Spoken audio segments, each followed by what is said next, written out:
Bonjour, je m'appelle Mélanie Rosa, je suis maman d'une petite fille de 3 ans et tout récemment d'un petit garçon né à la maison. À côté de mon activité de photographe en Dordogne, j'ai à cœur d'informer les femmes et d'élier la parole à travers des articles de blog sur mon site internet, mais aussi ici, par le biais de ce podcast. Je remercie du fond du cœur toutes ces femmes qui acceptent régulièrement de se livrer à moi pour raconter leurs histoires, leurs expériences de mère, leurs reconversions, leurs accouchements, dans cet espace dédié aux voix périgourdines, mais aussi à vous toutes qui écoutez et lisez leur parcours avec bienveillance et sans jugement. Bienvenue dans le podcast de Studio Rosa, consacré aux récits singuliers des femmes et mères de Dordogne. Je vous invite à faire voyager ce podcast, à le partager, à vous abonner et à lui mettre 5 étoiles.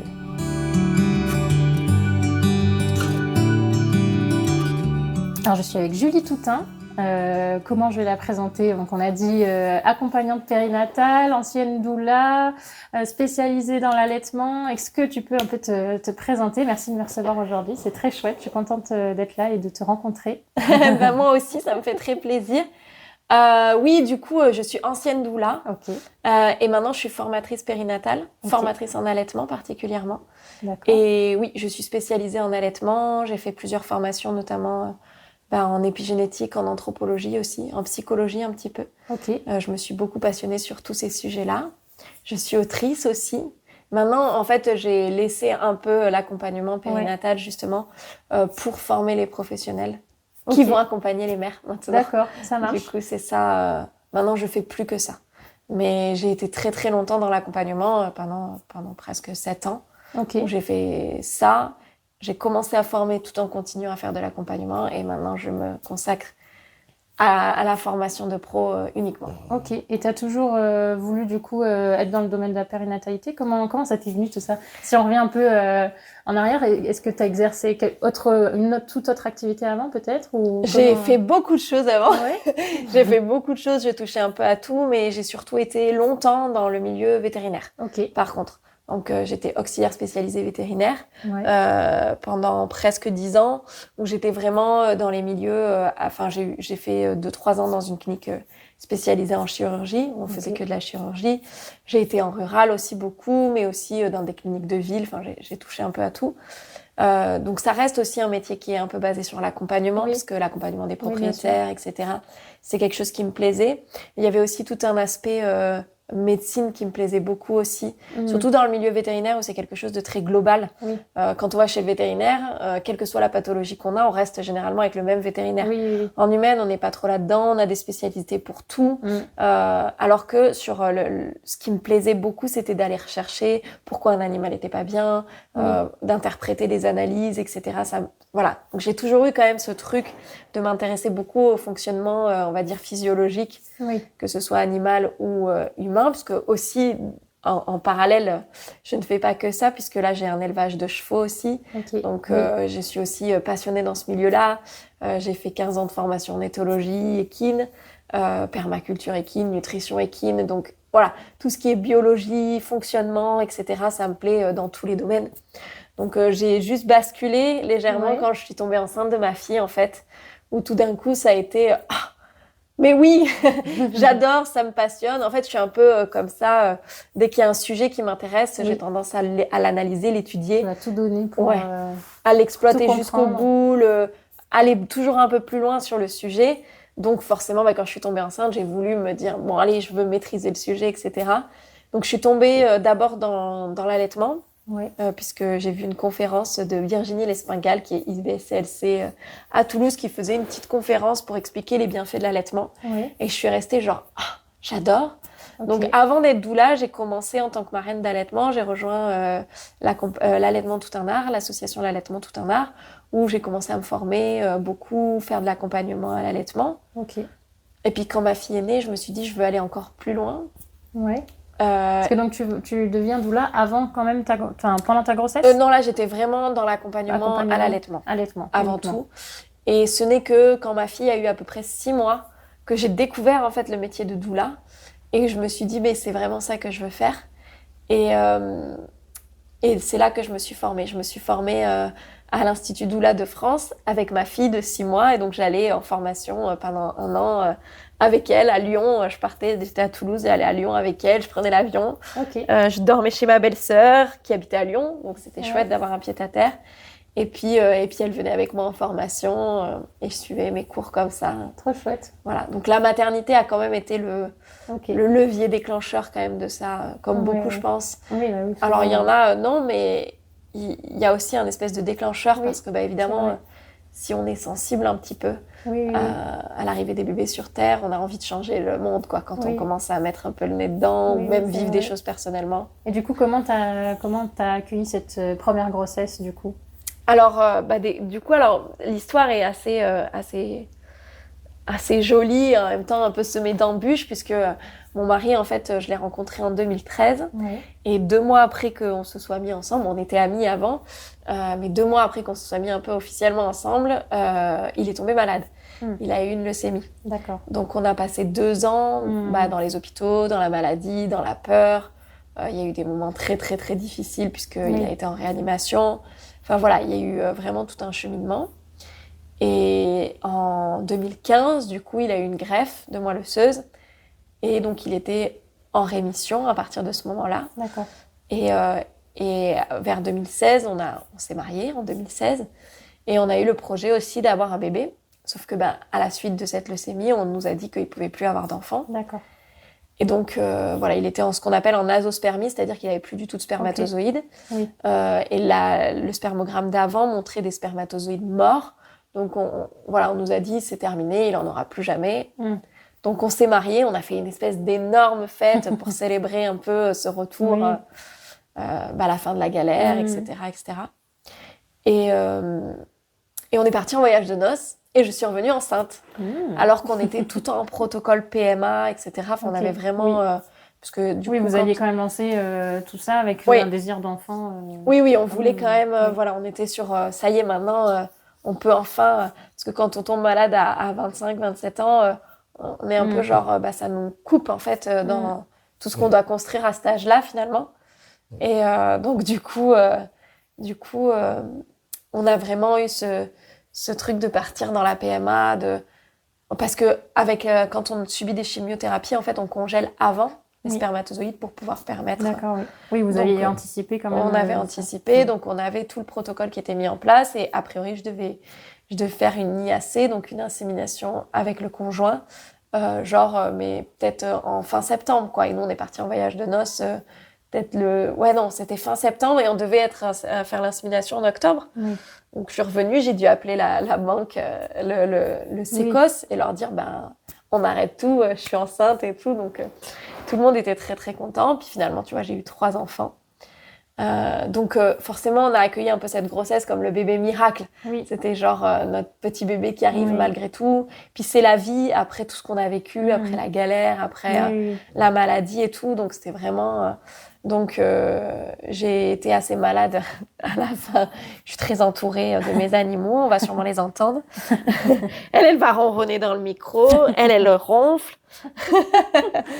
Donc, oui, du coup, j'ai arrêté de travailler assez vite. Déjà, ça s'était pas super bien passé sur la fin de mon emploi parce que c'était un peu compliqué pour moi de suivre pendant la maladie. Donc, on avait coupé, et donc là j'ai décidé que je reprendrais pas et que je prendrais vraiment soin de moi. Voilà, vraiment soin de moi de cette grossesse pendant ce moment-là.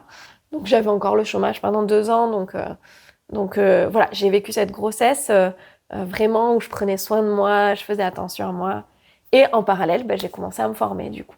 Oui. Voilà, pendant cette grossesse. Sur l'allaitement. Sur l'allaitement. Ok. Voilà, je suis rentrée dans cette association. Ok. Donc, j'étais bien au fait de l'allaitement quand elle est née. Prête pour son arrivée. C'est ça. Donc, voilà un peu le déclencheur et l'accueil de cette grossesse-là. Ouais. Et l'accouchement, alors comment... Et l'accouchement... T'avais un projet particulier J'imagine que tu t'étais informée sur plein de choses. C'est ça, bien sûr. Alors évidemment, j'étais pas du tout. Enfin voilà, on est tout le temps en perpétuel apprentissage, donc j'étais pas forcément au niveau où je suis aujourd'hui et au niveau où je serai dans 10 ans probablement. Mais à ce moment-là, avec les informations que j'avais, je voulais vraiment une naissance physiologique pour ce bébé-là. Donc j'avais choisi une maternité physiologique. J'étais même pas au courant qu'on pouvait vraiment donner naissance à la maison, tu vois. Donc à l'époque, j'étais encore vraiment une toute fraîche. T'étais en Dordogne ? Non, j'étais à Toulouse à l'époque. Avec mon mari, on s'est rencontrés là-bas et on est resté là-bas jusqu'au 1 an. Peut-être 2 ans de notre fille, à peu près. Donc voilà. Et au final, du coup, après une grossesse vraiment épanouissante qui s'est super bien passée, un gros bébé attendu. Mais bon, voilà. On sait ce que ça signifie, gros. Voilà, le stress du diabète. Alors que bon, mon mari, sa mère, a fait de très gros bébés. 4,3 kg, 4,5 kg, je crois. Donc, il y a quand même un truc un peu génétique, quoi. Je pense que mon mari a mis sa petite patte. Aussi, voilà, j'étais destinée à faire des gros bébés. Et voilà, c'était comme ça. Et en fait, la maternité, forcément, qui prend soin de faire attention à tout, un peu dans le contrôle, etc. Je suis quand même restée en travail. Je me suis mise en travail assez rapidement à la maison, à peu près au niveau du terme. Bon, il faisait très chaud. Elle est née le 1er juillet. Ah oui. C'était la pleine canicule en 2017. Mais à la fin de la grossesse, j'allais au cinéma, genre juste pour avoir la clim, tellement j'en pouvais plus. Donc c'était vraiment, caniculaire. Et donc je me suis mis en travail à la maison et puis j'avais retenu ma leçon. C'était vraiment, on y va le plus tard possible. Donc j'ai pris des bains, j'ai marché. Je me rappelle que je faisais le tour de mon canapé non-stop en marchant. J'ai essayé de faire le plus de travail possible à la maison. Et ça a marché puisque je suis arrivée à la maternité. J'étais déjà bien dilatée. Pas complètement, mais bien dilatée. Et puis, alors, arrivée à la maternité, par contre, beaucoup trop de parasitage, quoi. La lumière, les changements, les examens et compagnie. Et alors, je me suis complètement déconnectée. Et en fait, mes bébés ont tous été en postérieur, c'est-à-dire mon dos contre mon dos, avec la tête légèrement en l'air. Donc forcément, ça fait une naissance plus longue, plus intense. Je pense qu'elle aurait réussi à sortir probablement par voie basse, mais bon, ça a été un peu compliqué. Du coup, pour cette petite fille, pour ma première fille, j'ai eu une césarienne. D'accord. Voilà. Donc forcément, ça a été pour moi un peu un choc. Oui, tu t'étais pas forcément préparée. Pas du tout, c'était une éventualité. Trop envisagée, quoi. Absolument pas, c'était vraiment pas quelque chose. Puis en plus, ayant vécu une grossesse hyper cool, j'avais fait tout ce qu'il fallait, j'avais beaucoup marché, etc. Fait plein de yoga. Je me suis dit, bon, mais c'est en étudiant après que je me suis vraiment rendu compte qu'il y avait probablement une incidence de parasitisme, quoi. Parce que moi, j'ai tendance à être beaucoup dans mon mental, donc j'apprends beaucoup à lâcher prise. Mais sitôt que j'ai mis un pied à l'hôpital, c'était terminé. J'étais tellement dans mon mental, tellement dans le SI et l'analyse des gens, de ce qu'ils me disaient, parce que je suis comme ça aussi. Voilà, c'est ça, j'analyse beaucoup. Alors forcément, ça peut être très très bien, que ça m'aide beaucoup quand je veux étudier un sujet, parce que forcément, je vais un peu au bout de ce sujet-là.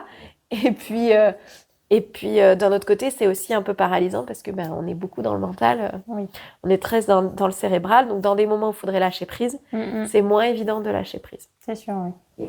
Donc voilà. Mais après j'ai travaillé un peu sur ça, sur ce chemin-là, et ça a été un très très beau postpartum, un très bel allaitement aussi. J'ai eu de la chance quand même parce que dans la configuration où on était, j'ai eu une césarienne relativement respectée. Ils m'ont fait pousser. Donc ça, c'était déjà très chouette. Elle a eu ma flore vaginale quand elle est sortie. Ils me l'ont mise dessus. Et puis, il y en avait qui disaient, bon, on doit la prendre. Et il y avait... c'était... maintenant, il y a les coques. C'est la vie à la ferme. On est entouré d'animaux. C'est les aléas du direct. C'est ça. Le petit bulldog qui ronfle en permanence. Donc, du coup, elle a eu ma flore vaginale. Et puis, il y avait vraiment une anesthésiste qui me coucounait. Elle m'avait fait beaucoup de massages, des exercices de respiration pendant la naissance. Et quand on a dit, bon, là, il faudrait prendre la petite, elle était là, non, vous la laissez le temps qu'il faut avec sa mère. Donc elle m'a dit, elle a attendu que je sois prête pour me séparer d'elle. On n'est jamais vraiment prêt. Et après, ils m'ont recousu et ils m'ont laissé repartir en salle de réveil. Enfin, pas en salle de réveil, du coup. Ils m'ont laissé repartir dans ma chambre. Genre 20 minutes après. Donc j'ai vraiment eu une séparation très courte. Elle a été en peau à peau avec mon mari juste pendant tous ces 20 minutes-là. Et dès que je suis revenue, je l'ai repris de suite. Et puis, donc je me suis réveillée avec elle.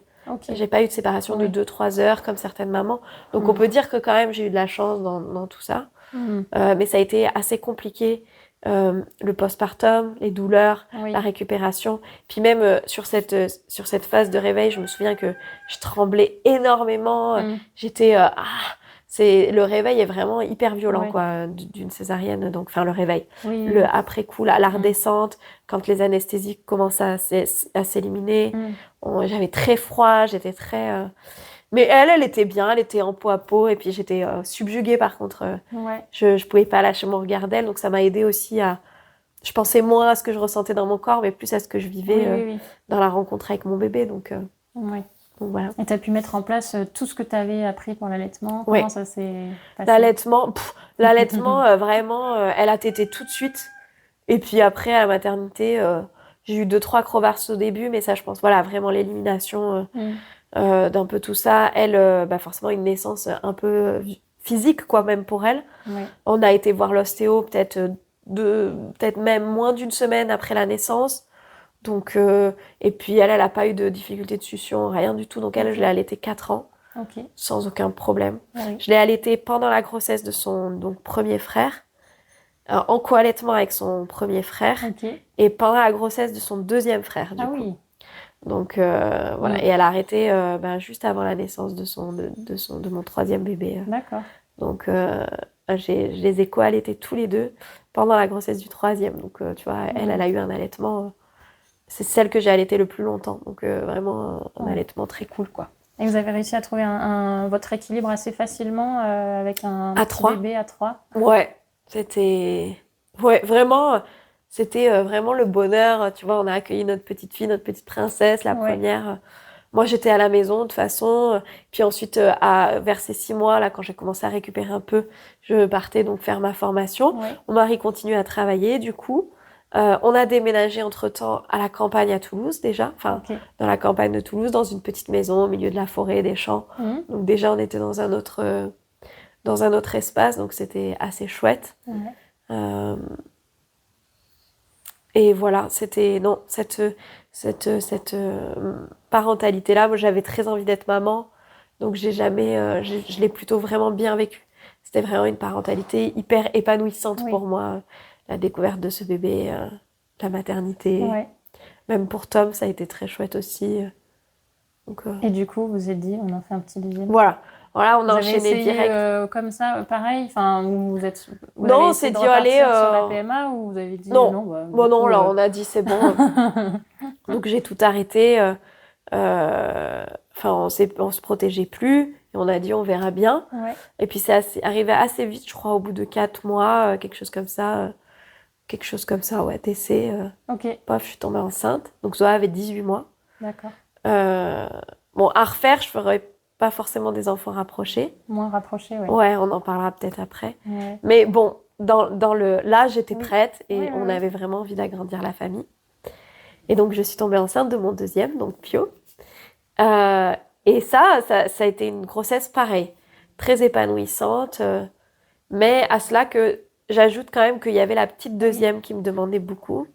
Enfin, la petite première, pardon, qui me demandait beaucoup. On profite pas pareil d'une deuxième grossesse quand même. Ouais, c'était pas pareil. C'était beaucoup moi, plus... Moi, je dis toujours, profite de ta grossesse. La première grossesse, ce sera ta seule première grossesse. Ouais, bah oui, parce que forcément, il y a forcément un petit tête. Puis ma fille étant très jeune, du coup de 18 mois, elle avait quand même beaucoup besoin de moi. Donc je la maternais beaucoup. Alors au début ça a été j'ai toujours été un peu malade pendant mes débuts de grossesse, donc les premiers mois sont toujours un peu voilà, mais Tom m'a beaucoup soutenue. Et puis pendant le milieu de la grossesse c'était top, mais alors à la fin j'en avais marre. Je parlais à Pio, je lui disais faut que tu sortes, j'en peux plus. Et en fait je sais pas s'il m'a écouté, mais lui il est né 15 jours avant terme. Okay. Alors que son frère et sa sœur ont vraiment largement dépassé le terme. Okay. Donc, je me demande s'il n'y a pas eu quand même un impact vraiment émotionnel où je lui disais, bon là, j'ai besoin que tu sois là, je pense que je serais moins fatiguée. Oui. Donc, lui, il est né 15 jours avant terme. Donc, on habitait notre petite maison en banlieue toulousaine. Et alors, lui, ça a été un chemin très différent parce que du coup, sur cette grossesse-là, j'étais dans un gros rejet de la maternité. Je ne voulais pas aller à l'hôpital. Enfin, de la maternité, de la maternité physique. De la structure. De la structure, ouais. De l'hôpital, quoi. Parce qu'en fait, j'étais persuadée que c'était l'hôpital qui m'avait enclenché ma césarienne. Donc, j'avais demandé à ce qu'on m'accompagne, mais évidemment, c'était compliqué dans le système actuel après une césarienne. Donc, j'étais partie pour accoucher toute seule à la maison. Mais je m'étais inscrite dans aucune maternité parce que j'étais vraiment en colère, quoi. Oui. Et du coup, forcément, cette naissance s'est pas forcément passée non plus comme je l'aurais espéré. Je pense parce que j'étais pas mentalement dans cet accueil, Et c'est aussi mes bouleversements émotionnels et ce que j'ai vécu émotionnellement dans toutes mes grossesses que ça me permet aussi d'avoir un postulat très différent dans les accompagnements que je donne pour accompagner aussi les chemins et puis accompagner aussi mentalement les mères aujourd'hui dans la formation allaitement que je propose. Maintenant, il y a vraiment tout un module avant, à la fois pour les personnes que je forme, sur comment être beaucoup plus aligné, réguler son système nerveux, voir la vie différemment aussi. Vraiment, c'est un peu, j'appelle ça un peu un module mindset, quoi, comme les coachs ont maintenant. Mais parce qu'en fait, aujourd'hui, on en a besoin. On est tous tellement parasités par notre émotionnel, par des fois nos traumas. On a besoin aussi des fois de juste switcher un peu notre perception des choses. Et donc, sur cette grossesse-là, je n'avais pas switché, du coup. J'étais vraiment dans ce truc-là, je ne veux pas, je suis contre. Forcément, quand on est dans une énergie de colère ou de contre, ça peut pas se passer dans la douceur et dans l'épanouissement. Donc, voilà, on avait tout préparé. Je suis restée quand même 24 heures en travail chez moi. Avec un bébé qui bougeait pas, qui descendait pas, à dilatation complète. Tu voulais vraiment, en tout cas, si, j'aurais voulu. Qui souhaitait t'accompagner après une césarienne. C'est ça, j'aurais voulu, mais c'était impossible dans le cas de figure présent. Donc, forcément, je suis restée 24 heures à la maison. Et quand je suis arrivée à la maternité, parce que j'ai dû y aller à un moment donné. Et en fait, par contre, mes sages-femmes, j'ai des copines sages-femmes qui nous avaient préparées à toutes les urgences possibles. Okay. Sauf que c'est encore pareil, c'est que quand on se prépare tellement à l'éventualité d'une urgence, on pense plus qu'à ça. Donc moi, j'étais tout le temps en train de tâter mon utérus parce que on sait que quand on a une rupture utérine après une césarienne, l'utérus se met un peu en forme de sablier. Donc j'étais tout le temps en train de tâter mon ventre, mon utérus pour voir s'il était dans cette forme-là. Donc forcément, j'étais dans la peur et j'étais pas dans mais tout va bien se passer. Donc en fait, mon utérus allait très très bien, mais j'étais tellement focalisée là-dessus qu'au bout d'un moment, j'ai dit à Tom, en fait, je panique, donc il faut qu'on aille à la maternité. Et on était inscrits dans aucune maternité. Donc on s'est pointé à la maternité, la grosse mater, qui m'a vu arriver là sans inscription, sans rien. Donc forcément, on a été catalogués. Donc je suis née, il est né, je suis née, mais je suis née aussi. C'est un joli lapsus. Oui. Mon deuxième bébé, du coup, est né par voie basse, mais avec péridurale. Il faut savoir quand même que dans la première, je l'ai pas mentionné, mais on m'avait posé une péridurale et on m'avait dit surtout tu appuies avant d'avoir mal. Donc en fait, j'étais tout le temps en train d'appuyer et donc j'ai cisaillé mes jambes, ce qui a aussi fait partie du truc. Alors que là, en fait, je mettais quasiment rien en péridurale et je sentais tout. J'étais quand même assise à genoux, je pouvais bouger. J'aurais pas pu marcher, mais presque, quoi. Je mettais très peu juste pour me reposer de 24 heures, en fait, où j'en pouvais plus. Puis encore un bébé en postérieur. Donc, pour celles qui ont déjà vécu des naissances en postérieur, en fait, c'est vraiment des contractions qui touchent vraiment le bas du dos. Et que c'est hyper violent. J'en ai encore régulièrement de temps en temps. Le premier jour de mes règles, pendant genre 2-3 jours, je sens en fait les contractions derrière. Alors, je sais pas si mon utérus a bougé après mes grossesses, mais j'ai encore ce truc-là d'avoir des contractions derrière à petite échelle. Et c'est dur en fait pendant ces deux... c'est juste cette demi-journée où là, je dis en fait, là, il faut que je m'assoie. J'ai mal au bassin et tout. Mais pendant la grossesse, c'était vraiment... Enfin, pendant l'accouchement, c'était vraiment très, très intense. Donc du coup, forcément, j'avais besoin de me reposer. Et j'étais cuite, quoi. Au bout de 24 heures, j'en pouvais plus. Et Tom, ces 24 heures-là, comment il les a vus passer, lui? Alors lui, il était cuit aussi, ça, évidemment, il était cuit. Puis beaucoup de relais. On avait Zoa aussi. On a des amis qui sont venus nous aider avec Zoa et qui ont gardé Zoa la nuit aussi quand on est parti. Voilà, c'était en fait... on savait plus si on était le jour, la nuit. Enfin, au bout de 24 heures, on était dans le noir. On était complètement déphasés. Voilà, c'était un truc qui s'était étiré au début. On est vachement, allez, je lui donne à manger et tout. Puis à la fin, il allait faire des micro-siestes. Il revenait, 5 minutes, il revenait. C'était dur, en fait. Et lui, pour le coup, c'est assez rigolo parce qu'à partir du moment où on est parti à la maternité, lui, il était persuadé que j'allais avoir une deuxième césarienne. Donc, à la maternité, il s'est complètement... il était plus là, quoi.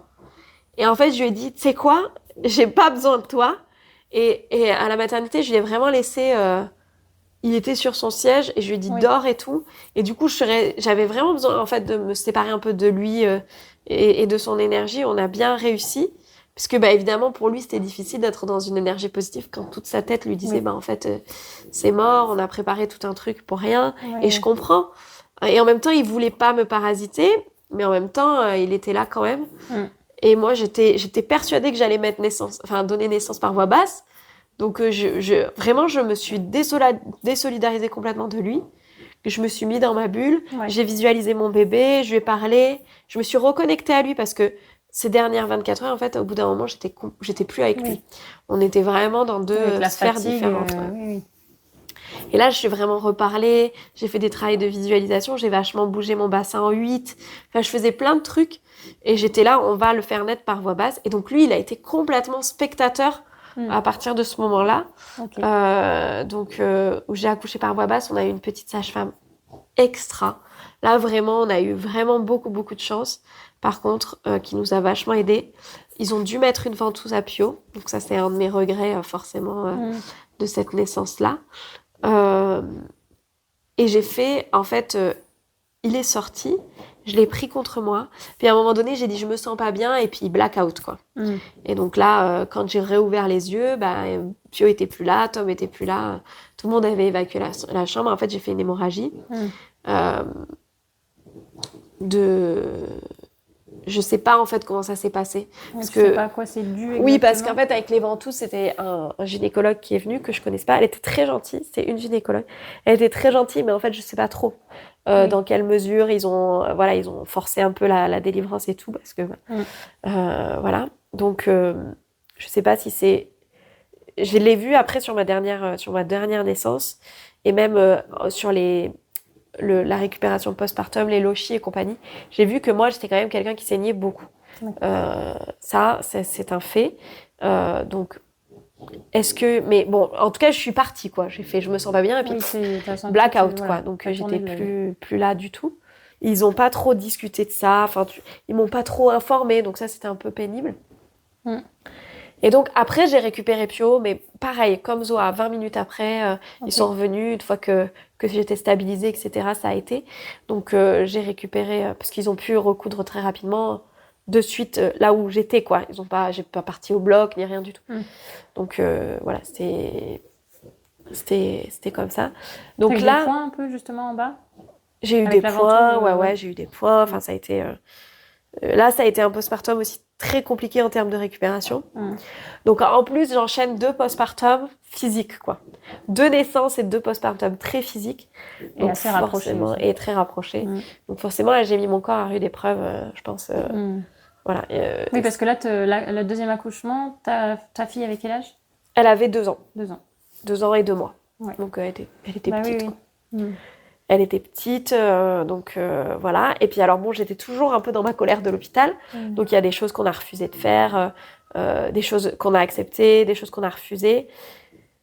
Puis ça a été vraiment très très compliqué. Alors j'avais une sage-femme extraordinaire. Ça par contre, moi en fait j'ai eu du mal à récupérer. J'avais mes plaquettes, mes hématocrites qui étaient très très basses. J'étais vraiment il a fallu que j'ai une transfusion sanguine au bout de 2 jours, même au bout de 24 heures, parce que j'étais vraiment, je crois que j'étais à 5, un truc comme ça. Enfin, voilà, j'étais vraiment, et du coup, j'étais lessivée. C'était très compliqué aussi, parce que la nourriture de l'hôpital, on va pas se mentir, en postpartum, c'est n'importe quoi. Donc, je mangeais pas. J'étais pas du tout...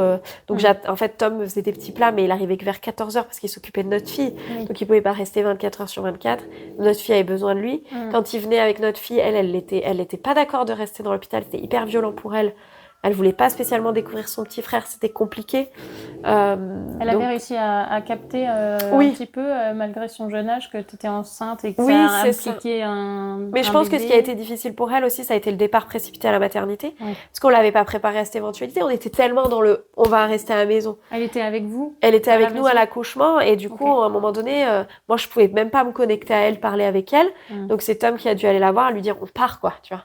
Et genre, c'était un peu l'urgence, on part maintenant. Et donc, elle est restée avec Marion, qu'elle connaissait très bien, mais ça a été dit, qui s'est super bien occupée d'elle, qui a dormi avec elle, en peau, etc. Enfin, pas en peau, mais en cododo. Et donc, elle l'a vachement coucounée, mais il n'empêche que ça a été quand même compliqué.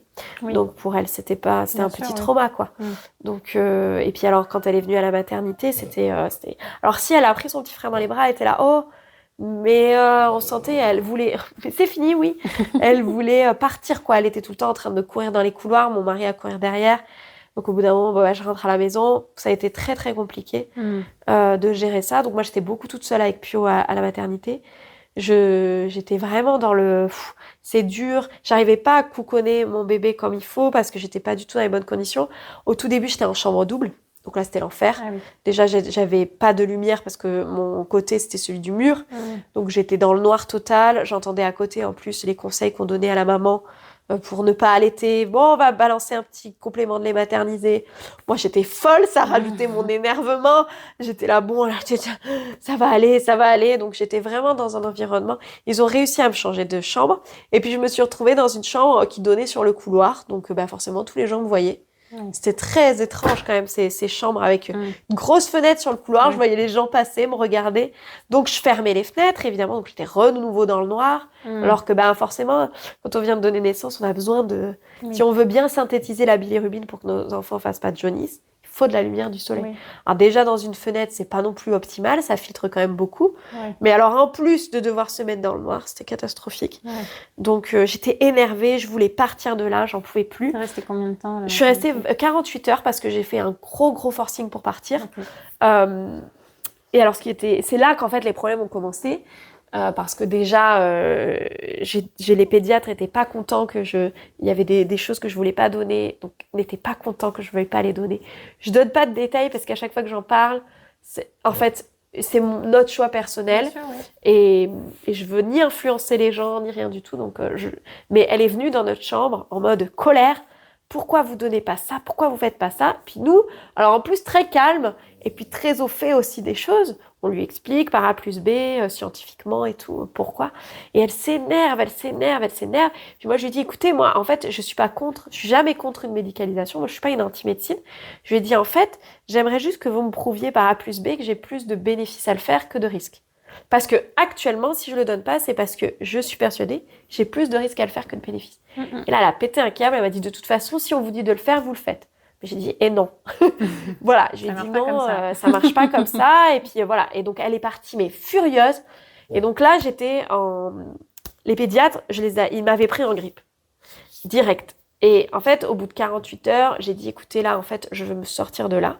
J'ai dit, je rentre à la maison parce que j'en peux plus, en fait. Là, je suis pas dans les bonnes conditions. Je mange à 14 heures. Je suis fatiguée. J'ai besoin de récupérer. C'est pas possible, en fait, comme ça. Donc, ma sage-femme, mes hématocrites étaient remontés dans les bonnes normes. L'hémoglobine allait bien aussi. Donc, elle m'a dit, ok. Elle dit, normalement, je le ferai pas. Elle me dit, mais parce que je suis d'accord et que vous m'avez bien convaincue que vous serez mieux chez vous. Ok. Parce qu'en plus, ma fille me manquait. Il y avait un truc aussi très physique, c'est que j'étais déchirée à l'idée que ça faisait quand même 2 jours que j'avais pas vu ma fille. On n'avait jamais été séparés. Donc, c'était hyper difficile pour moi. J'avais besoin qu'on soit tous les 4, en fait. Et du coup, là, les pédiatres, ils font un forcing de ouf. Non, vous sortez pas. Ils testent la bilirubine. Il était un peu jaune. Elle était limite. Donc, il me dit, on fait quand même la lumière bleue. Alors, gentiment, j'aurais dit non, sinon. Mais gentiment, je dis, OK, on fait la lumière bleue. Et comme ça, une fois que la lumière bleue est faite, et si le bilirubine est un peu redescendu, on rentre.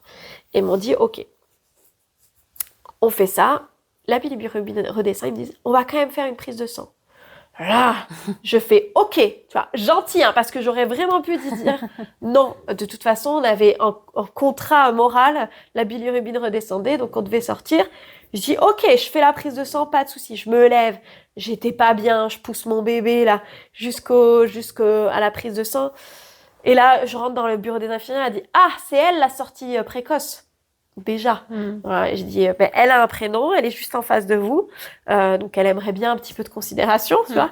Ah oui, et elle s'en va, et donc l'autre arrive, fait la prise de sang, un moment pas cool sur mon bébé, quand on fait les poignées et tout, c'était pas cool, Et je suis gentille, je le mets au sein, je dis rien, parce que j'aurais pu vraiment monter au front, je reviens et tout dans la chambre, et là, mon mari arrive, on fait les sacs, je m'habille et tout, et là, le pédiatre, l'interne, qui était très gentil au demeurant, le pauvre, lui. Alors, j'avais demandé à sortir à 7h du mat, il commençait à être 19h. Donc, et toute la journée, on avait fait que ça, discuter, dire, allez, OK, on fait ça, OK, nanana. Et il dit, écoutez, quand même, les pédiatres, ils sont quand même pas chauds. Je dis, bon, écoutez, là, à un moment donné, j'en ai ras-le-bol, je vous demande plus l'autorisation, en fait, je me barre. Je dis, à un moment donné, je suis pas en prison, vous n'avez pas le droit de me retenir, j'ai fait tout ce que vous m'avez demandé, la sage-femme a dit que je pouvais sortir. Médicalement, il n'y a plus aucune raison médicale de garder mon bébé. Du coup, parce qu'on avait fait tous les tests qui montraient qu'il n'y avait pas de raison. Et il me dit, oui, mais écoutez, au pire, vous restez une nuit de plus. Qu'est-ce que ça vous coûte? Et je dis, mais au pire, je reste une nuit de moins. Qu'est-ce que ça vous coûte à vous? En fait, pourquoi c'est moi qui devrais faire des efforts, alors que vous, en plus, vous m'avez changé de chambre en me disant qu'il y avait des lits qui manquaient, etc. Je vous libère une place, vous êtes bien content, vous avez une maman que vous pourrez mettre là et soigner. Je dis, ça fait le début de la journée qu'on parle de ça. Je pense que vous avez d'autres choses à foutre que de faire des allers-retours entre moi et les pédiatres. Enfin, là, il y a un moment où ça devient n'importe quoi. Je dis, je demande plus d'autorisation, je sors. Et il me dit, dans ce cas-là, on vous donnera pas le carnet de santé. Je dis, écoutez, je m'en fous, je vais aller voir mon médecin, il m'en fera un.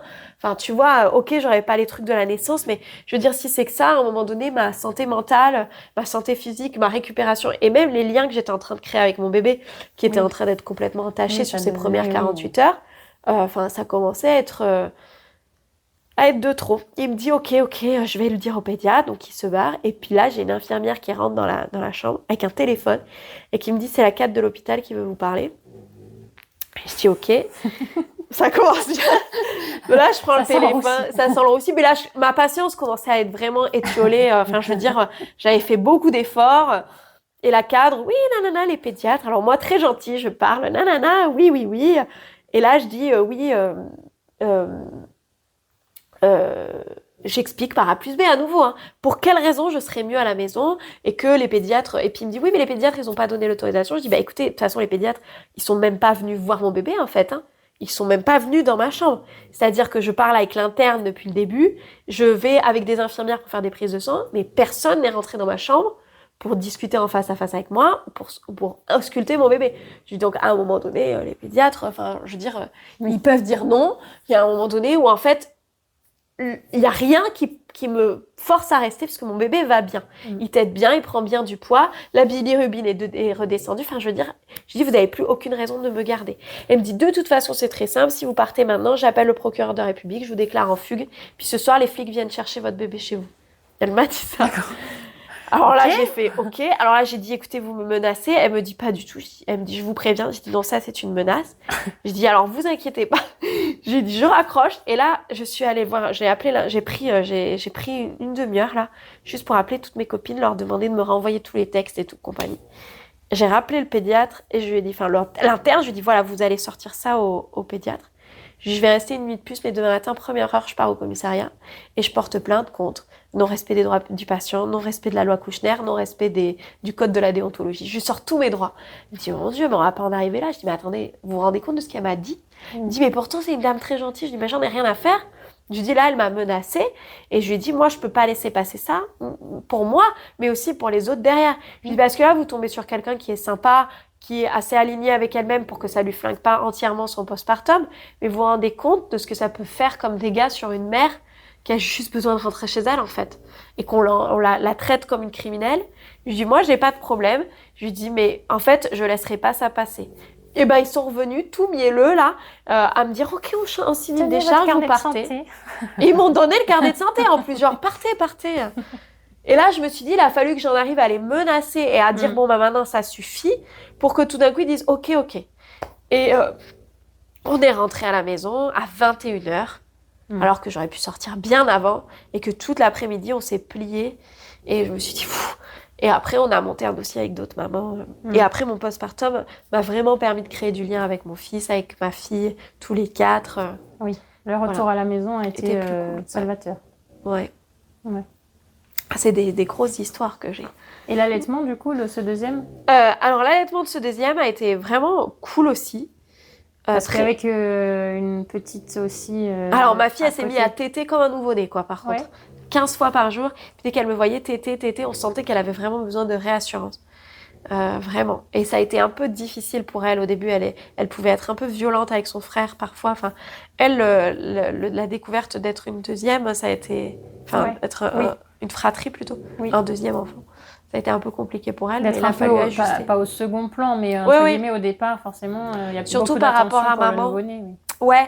Et alors, ce qui a été assez marrant, c'est que du coup, ce deuxième bébé a été beaucoup porté en peau à peau par mon mari, plus que ma première, parce qu'en fait, ma première avait tellement besoin de moi que je continuais à materner. Donc du coup, aujourd'hui, j'ai l'impression que ça figure un peu de première à mon fils, c'est plutôt son père que moi. Pourtant, moi, je veux dire, il était tout le temps avec moi, il tétait, etc. Enfin, je veux dire, on était l'un avec l'autre. Mais il était beaucoup porté par son père, en écharpe, etc. Et du coup, il a beaucoup... réconforté par son papa. Ouais, il a beaucoup créé de liens de nos 3 enfants. Du coup, c'est celui qui est vraiment le plus proche de Tom. Et peut-être légèrement moins de moi. Et alors que les 2 autres sont très, très maman. Donc, c'est comme ça que la famille s'est équilibrée. Et après, c'est un enfant. Voilà, je suis restée à la maison aussi. Donc, j'ai beaucoup materné, beaucoup coucouné. On est restés tous les 4. Et ça s'est beaucoup apaisé chez Zoa aussi. Et l'allaitement, nickel. Pourtant, c'est un bébé qui avait un frein restrictif. Tu l'as tout de suite su? Non, pas du tout, parce que sinon, je l'aurais pris en charge. Mais je n'étais pas formée à l'époque. Je l'ai su qu'à la naissance de mon 3e, du coup, il y a 4 ans. Et du coup, je le prends en charge maintenant. D'accord. Mais du coup, c'est une différente prise en charge à cet âge-là.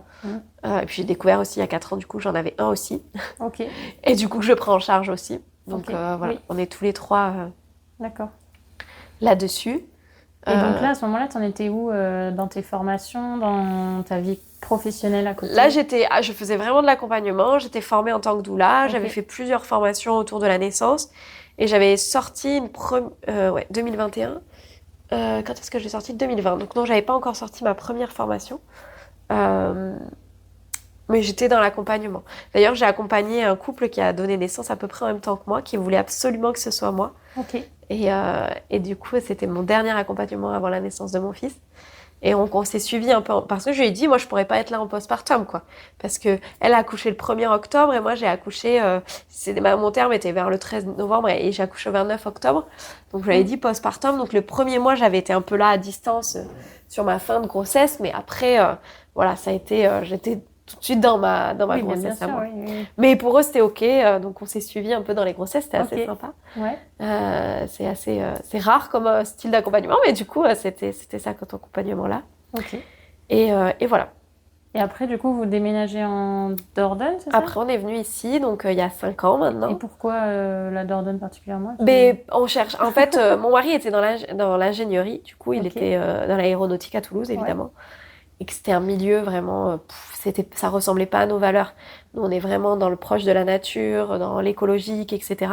Et en fait, c'est un jour... Déjà, je le sentais vraiment mal. Il déprimait de plus en plus. Enfin, Et en fait, un jour, il est rentré à la maison. Il m'a dit, oh là là, j'ai fait un repas avec mes collègues. Et ils m'ont dit, en rigolant, haha, nous, on fait empirique des trucs qui donnent le cancer. Et ça les faisait rire. Et en fait, lui qui en a eu un en plus, mais ils n'étaient pas au courant. Et ça l'a... Et en fait, il s'est dit, mais qu'est-ce que je fais? Ça n'a pas de sens. Et je lui ai dit, écoute, c'est quoi t'arrêtes. Pose ta démission demain. on avait dans l'idée de partir vers un écolieu, vers des projets un peu plus nature, etc. Et j'ai dit, en fait, c'est maintenant. Genre, là, on n'attend plus. La vie, c'est maintenant. On va pas attendre que tu postes ADEME. Et tant pis, on cherche. On sera en galère pendant quelques temps. Mais voilà, pour nos enfants, c'est pas cette vie-là qu'on veut.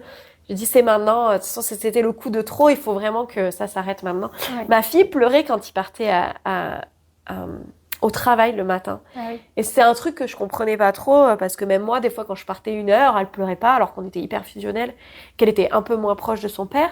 Je me disais, mais pourquoi elle pleure? Et en fait, je pense qu'elle devait sentir qu'il partait, genre à la guerre, quoi, presque. Qu'il devait partir avec un truc, et en se disant, mais où est-ce que je vais? Qu'est-ce que je fais? Et donc, elle avait ce truc-là, et je me disais, tu vois, Zoa, elle pleure tout le temps. Je lui dis, stop, on arrête. En fait, stop. Donc, il a fait ça, il a posé sa démission, il a dit, je m'en vais. On cherchait un écolier, on cherchait partout. Et en fait, sur Facebook, je suis tombée sur une annonce d'une famille, donc nos propriétaires, qui louaient cette maison.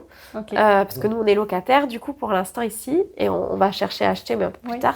Ouais. Quand ce sera le moment. En attendant, on est très, très bien ici, comme tu peux le voir. Ouais, très bien, très joli.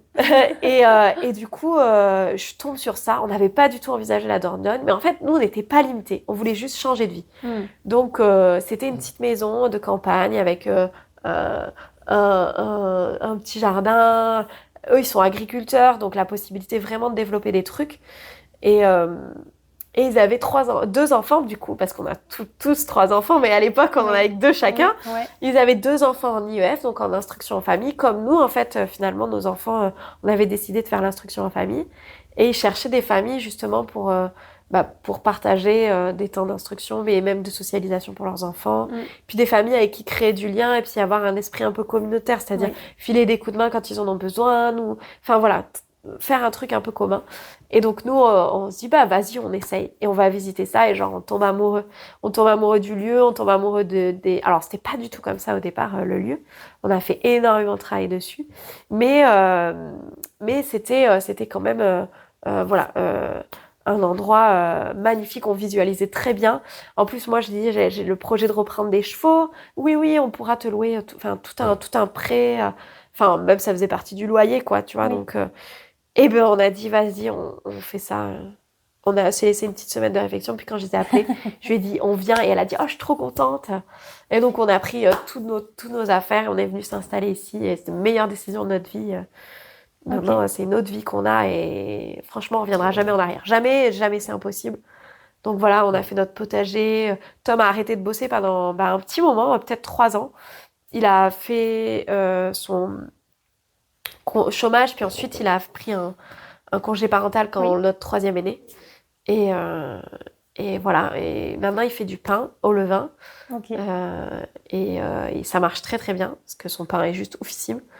Il fait du pain au levain. Moi, je fais à la fois la partie mini-élevage qui me permet d'entretenir mes chevaux à l'année. Je fais aucun bénéfice sur cette activité-là. Mais c'est une activité qui plaît, passion. Oui, c'est ça. Je fais naître des poulains. Donc, je suis toujours dans le milieu de la naissance. Ça, c'est un truc qui me fascine. Et puis, je fais des sevrages tardifs. Je gère l'allaitement des mamans. Je leur trouve des super familles après. Et ça me plaît beaucoup de faire un truc éthique et à la fois qui me permet, moi, de kiffer. Parce que franchement, on fait du Shetland, donc c'est du petit poney. Quand on a des poulains Shetland qui font juste un tout petit peu plus que le chien, quoi, c'est quand même très, très mignon. Les enfants, ils adorent. Enfin, c'est vraiment du kiff. Et à la fois, maintenant, je fais uniquement de la formation professionnelle. Donc, pour ce chemin-là de formation, du coup... là, ces 4 dernières années, je me suis formée du coup au diagnostic des freins restrictifs buccaux après la naissance de Loen. Je pense que je vais parler de la naissance de Loen aussi. Je me suis formée aux freins restrictifs buccaux. Et ensuite, j'ai basculé indubitablement, j'ai envie de dire, c'était obligé vers l'épigénétique, donc tout ce qui influence notre génétique. Aujourd'hui, tous les facteurs en fait qui font que on a notre biologie de base qui est là. Qui existe, quoi, l'allaitement, le maternage proximal, tout ça, c'est ce qui fait de nous des êtres humains, ce qu'on fait, on va dire, de manière primitive.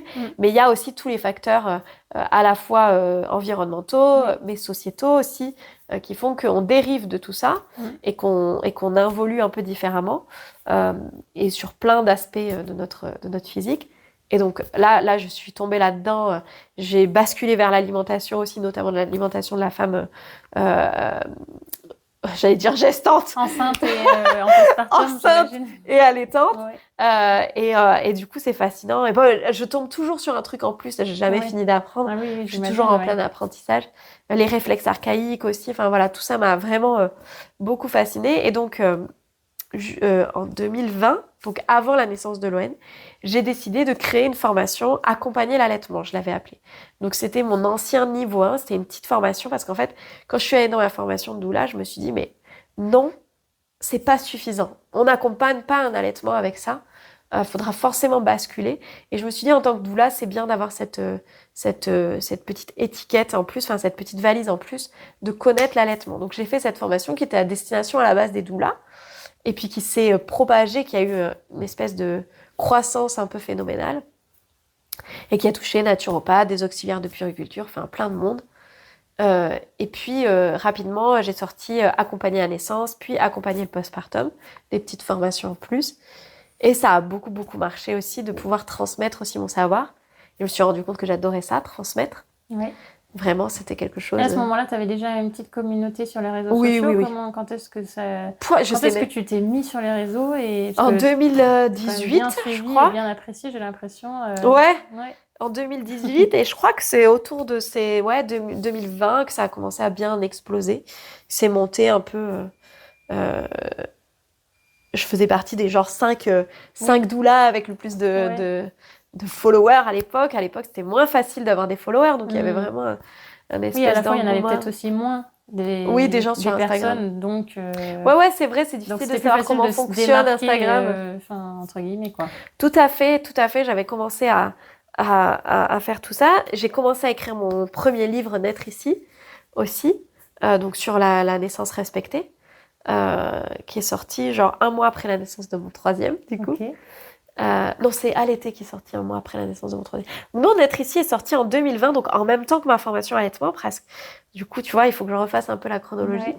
Donc oui, à ce moment-là, c'est là vraiment ce moment-là où j'avais vraiment où ça avait vraiment bien marché.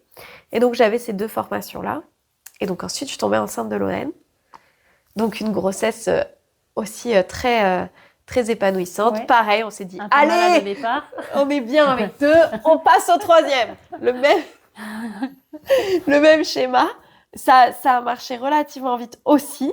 Et le fait d'avoir eu un 2e enfant, ça vous a pas mis un petit coup de... Non, c'est le 3e qui nous a mis un coup dans le dur. En fait, la 3e grossesse. Mais avant ça, pas du tout. On était vraiment à fond, etc. Par contre, la 3e grossesse. Et c'est là qu'en fait, je me suis dit, t'avais bien puisé dans tes réserves avant. Ouais. Et là, ça m'a mis une espèce de calotte. La 3e grossesse, compliquée. Parce que là, ton 2e avait... Et 18 mois. En fait, ils ont tous 2 ans d'écart. Voilà, 2 ans et 2 mois à peu près d'écart. Oui, 2 ans et 2 mois. Donc 4 ans et 4 mois avec la première. Et là, du coup... Donc il y a quelque chose qui se passe biologiquement. Tu te dis, là, à ce moment-là... C'est le moment. 18 mois, je sais pas pourquoi j'avais vraiment cette envie d'un autre enfant. Et puis en fait, c'est marrant parce qu'avec Tom, on s'était toujours dit, on a envie de 3 enfants rapprochés. Mais on s'est dit, la vie, on va voir ce que ça nous dit, quoi. Et en fait, vraiment, ces trucs-là se sont réalisés. On avait ce truc, allez, c'est bon, on y va. Bon, après, j'adore mon petit 3e et je pense que ma famille ne serait jamais la même. Oui, je regrette absolument pas. Mais ça nous a mis une espèce... Mais à tous les 2. Ouais. Là, on a pris un truc... Mince. On a pris un truc dans la tête assez... physiquement, on a commencé à dégringoler tous les 2. Cette dernière grossesse, c'était vraiment... Déjà pendant la grossesse, vous avez senti... Ah oui, carrément. Pendant la grossesse, j'étais tout le temps malade. J'ai dû même, pour la première fois de ma vie, prendre des antibiotiques pendant une grossesse, tellement j'ai chopé une sinusite bactérienne. Mais un truc d'un autre monde, avec 41 de fièvre, où j'en sortais pas. Enfin, c'était folie, quoi. C'était vraiment un truc... on était tout le temps malade. Bon, après, c'était période un peu Covid aussi, 2020. Donc, on a chopé tous les Covid du monde. Enfin, bon, vraiment, on était à plat, mais à plat. Donc là, on a dit, OK, là, ça va être chaud. Paradoxalement, moi, du coup, cette grossesse-là, je la vivais hyper sereinement. J'avais ma copine sage-femme qui m'accompagnait un peu à distance. Je me suis inscrite à la fois dans une... Alors, du coup, là, par contre, j'étais OK avec tous les scénarios. Okay. J'avais vachement travaillé dessus. J'étais allée voir une ostéo qui est réputée à Toulouse, qui est absolument extraordinaire, qui est réputée à Toulouse aussi, genre si t'as une césarienne programmée parce que ton bébé est pas dans la bonne place, clac, clac, elle te fait un truc et hop, il se remet dans la bonne place. Enfin, vraiment, elle était réputée pour ça. Donc moi, je vais la voir en disant, je dois avoir un 3e bébé en postérieur. Elle me manipule, elle me dit, oui, ça ne loupe pas. Il est lui aussi en postérieur. Donc elle m'a dit, t'as un truc, ton bassin, il est comme ça. Elle m'a bien expliqué, ils se mettent comme ça parce qu'ils sont bien. Donc il y a pas, voilà, c'est comme ça. Elle m'a dit, mais tu t'accoucheras à domicile, il n'y a pas de souci. Bon, là, le projet, c'était d'accoucher à la maison. Ah ben là, le projet, c'était l'accouchement à la maison. Mais en t'inscrivant dans une maternité. Mais alors, attends, je me suis inscrite à la fois dans une maternité d'urgence, qui était à 20 minutes de chez moi. Je me suis dit, si jamais ça va pas, là, je suis inscrite, ils vont pas me faire chier. Et à la fois dans une maternité physio, à 1 heure de chez moi, qui était super réputée, en me disant, si jamais je veux aller à la maternité, mais que je veux quand même être respectée, j'aurais ce truc-là. Donc, j'avais toutes les options possibles. Voilà. Et j'étais là en mode, on verra bien ce qui se passe, advienne que pourra. Donc voilà, j'avais une amie à moi très proche, Sarah, qui était ma doula aussi à ce moment-là, donc qui était prévue de venir à la naissance. Donc Sarah Madoula. Sarah Madoula, tu la connais? Voilà, mais c'est Sarah Madoula qui était. On se connaît, C'était ma doula, du coup, Sarah Madoula. Et c'est notre amie aussi, bien sûr, parce qu'on n'habite pas très loin. On s'est rencontrés ici. Ok. Et du coup, on a le petit bruit de fond de Lula qui nous berce. et du coup, donc une grossesse fatigante, mais qui se passe très bien par contre. J'allais bien, je marchais, je faisais mes petites marches, je m'occupais de mes chevaux, enfin, aucun problème. Et donc, j'étais ici sur ce canapé où je suis assise en ce moment. On l'avait mis ici, on l'avait déplié. Et cette grossesse, enfin cet accouchement, cette naissance, c'était vraiment magique. Ça a été vraiment tout un acheminement de choses parce que je commence à me mettre un peu en travail. Donc je dis à Tom, j'avais mon souvenir de mon deuxième accouchement où je me suis dit, j'en ai pour des heures et des heures. Donc je dis à Tom, vas-y, je vais me promener, donc je vais me balader, je reviens. Donc il était à peu près 11 heures, un truc comme ça. Je vais me balader sur le chemin, je téléphone à Sarah, je lui dis, parce qu'elle habitait un peu loin, mais son père habite à côté de chez moi. Et je lui dis, t'en as pour des heures, mais sache que je commence à contracter. Alors elle rigole encore, elle me dit, je t'avais au téléphone, elle me dit, tu contractais à fond. Elle me dit, tu t'interrompais toutes les 10 secondes, t'étais là, et j'étais là, elle me dit, mais j'hésitais à prendre ma voiture, à sauter dans ma voiture, et à me dire, allez, je vais chez mon père, tu vois. Mais moi j'étais là, allez vas-y, donc je reviens dans le salon, on met tout noir et je dis, tu sais quoi, je dis à Tom, on va se faire un petit truc sympa, on se met un petit dessin animé en famille. Donc on se met Encanto, on le dit à nos enfants, ça c'est le dessin animé de la naissance de Loane. On se met Encanto avec ma fille, mon fils, donc Pio avait 2 ans, Zo a 4 ans. On sort le dessin animé qu'on fait jamais, mais là on se met un petit truc un peu sympa.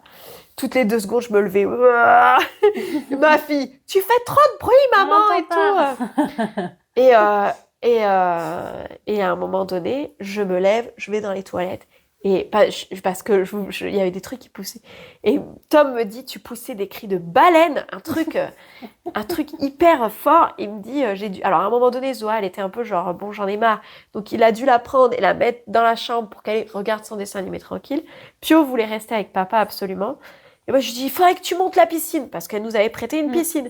Donc il me dit, il savait très bien. Alors lui il m'a dit, je sais très bien que il avait pas le temps de monter la piscine.